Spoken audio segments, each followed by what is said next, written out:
April 14th, 2018. My pound for pound number one, Terrence Bud Crawford.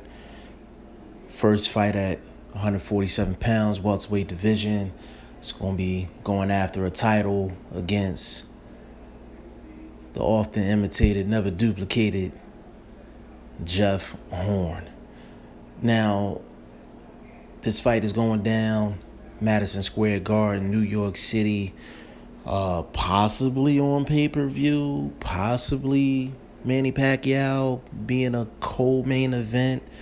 Manny Pacquiao's a legend, so I'll never say that he's an undercard, but that's what it's looking like in terms of that particular night.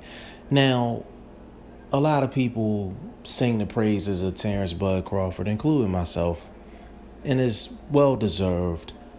And there's some people that are not really sold on Terrence Crawford because of strictly the resume. And if you want to question his resume, fine. You know, does he have top-level guys on his resume? No. But does he have B-level guys on his resume? Absolutely. Absolutely.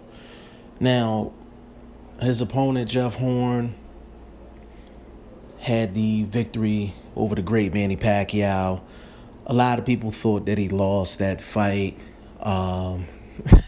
Teddy Atlas went absolutely berserk after the fight, saying that Manny Pacquiao won that fight, and told Jeff Horn he thought Manny Pacquiao won that fight.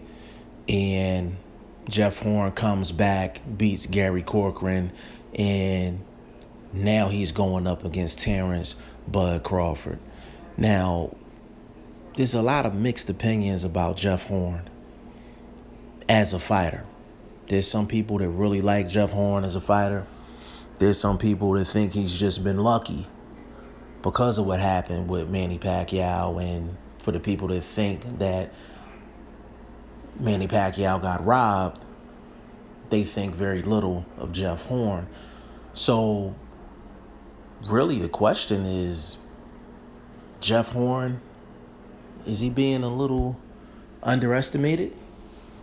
Or is Terrence Crawford just that good? And this is why I asked the question, because Terrence Crawford is making a jump from 140 to 147. Yes, he was the unified champion for a total of 13, 14 days.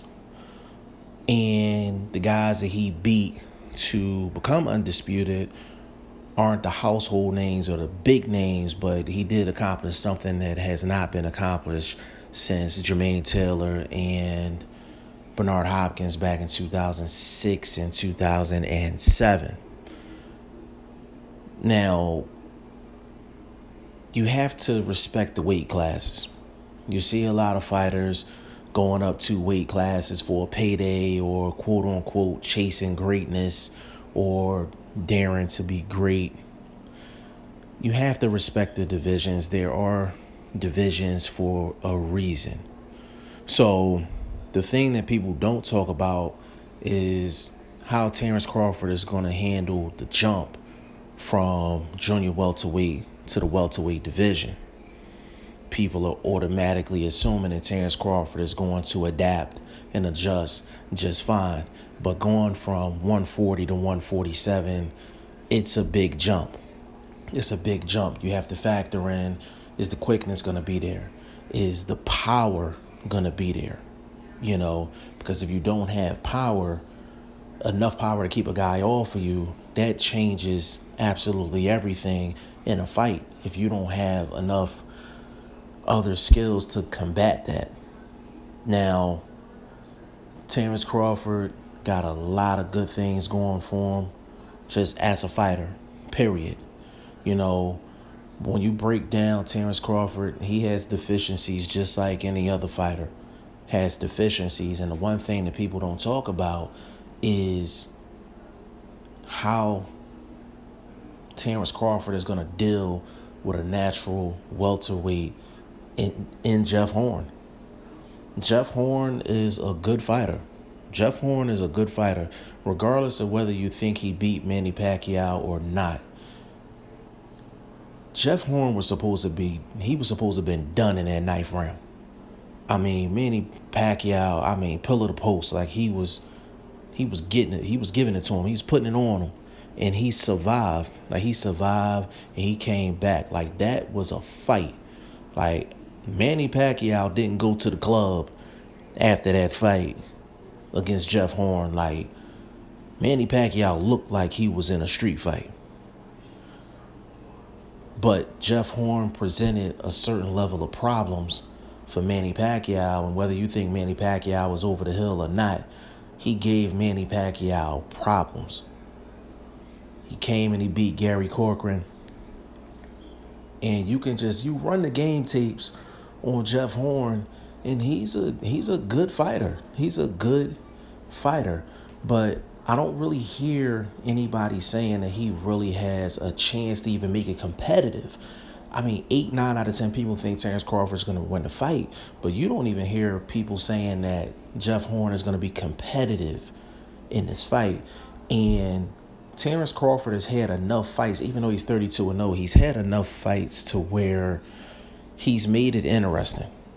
When he fought Tomas Delorme, he practically lost the first 3-4 rounds. And he came back and took Tomas Delorme out. You know what I'm saying? So, you have fights with Terrence Crawford and Yuriorkis Gamboa where he lost the first 4 rounds of that fight. Terrence Crawford is a slow starter.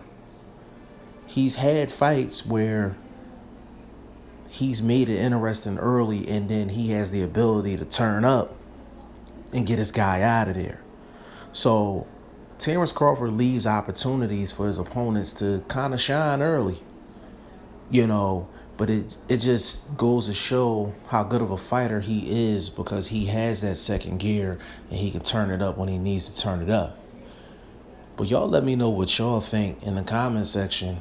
Is Jeff Horn being underestimated in terms of him being competitive in this fight? Let's mind you, he is the champion and he did beat a legend. Whether you thought it was fair or not, he beat a legend.